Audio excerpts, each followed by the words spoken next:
बुधिस्याया जाता सत्यवती सुता।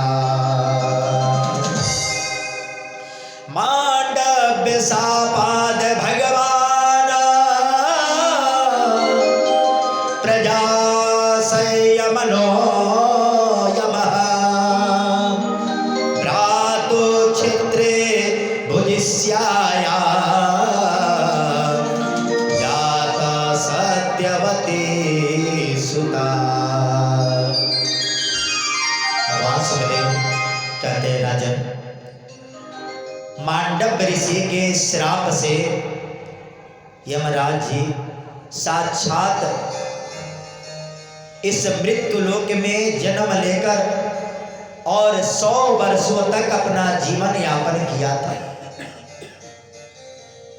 इसके पीछे की दृष्टांत है, मांडव्य ऋषि 5 वर्ष के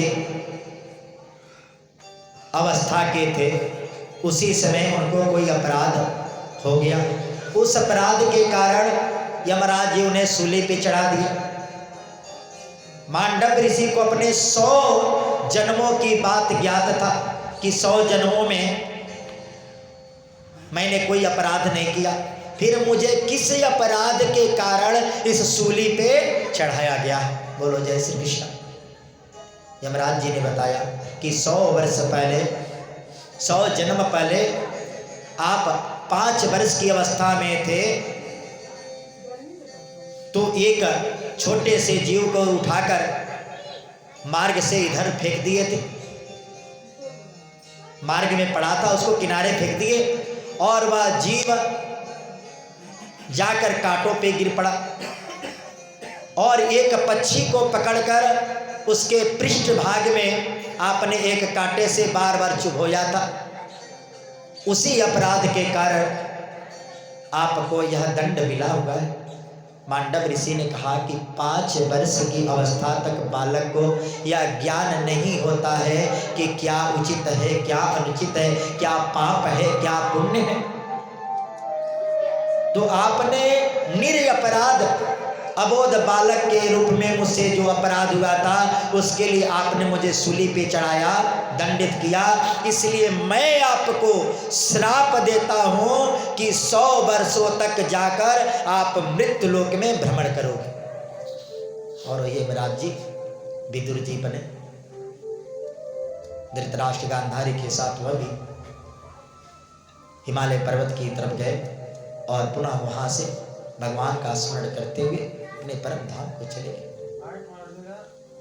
इधर धीरे धीरे समय व्यतीत होता जा रहा था।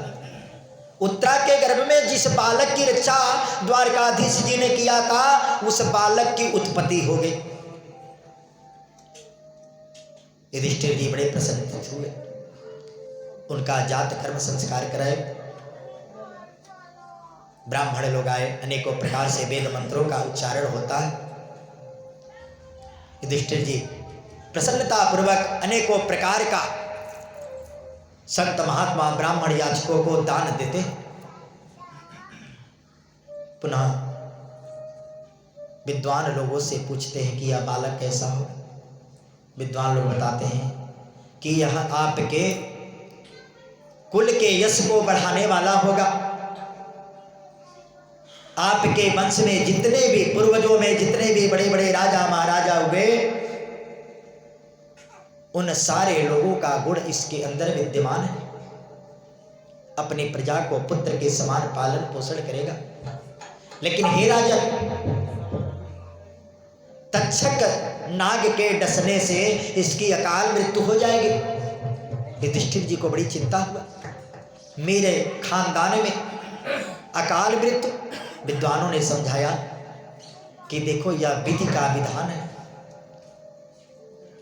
हम सब इस संसार के अधीनस्थ हैं। ध्यान देने की बात है कि हम लाख प्रयत्न कर लें, लेकिन हम इस संसार के अधीनस्थ, इस माया के अधीनस्थ हैं।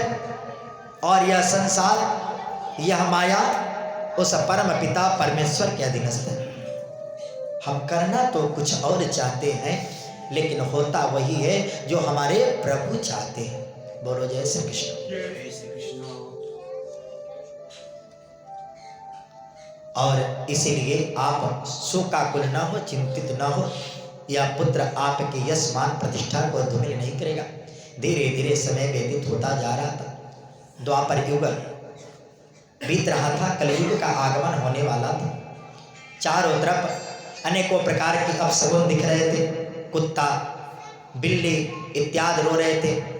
गाय के आंखों से अश्रुधारा बह रही थी। ऐसा लग रहा था भूकंप, तूफान इत्यादि बड़े बड़े उत्पात पृथ्वी पे होने लगे। युधिष्ठिर जी अपने भाई अर्जुन को द्वारकाधीश जी का समाचार लेने के लिए द्वारका भेजते। इधर अनेकों प्रकार के उत्पात को देखकर युधिष्ठिर जी को बड़ी चिंता, और भीम भैया से कहने लगे कि भैया ऐसा लग रहा है कि चारों तरफ अपशकुन दिख रहे हैं। जो मंदिर में मूर्तियां हैं भगवान की वह निस्तेज हो गई हैं। उनके आंखों से अश्रु की धारा बह रही है। भीम भैया से बात ही कर रहे थे कि अर्जुन जी का आगमन हो गया, और आते ही अपने बड़े भैया युधिष्ठिर जी के चरणों पे गिर पड़े। भैया युधिष्ठिर ने कहा, अरे भैया आपका चेहरा इतना मलिन क्यों है, उदास क्यों है? कहीं आपके शरण में कोई शरणागति आया, आपने उसकी रक्षा तो नहीं कर पाए, या आपके हाथों से किसी संत महात्मा ब्राह्मण का अपमान हो गया, या आपने धर्म की रक्षा नहीं किया?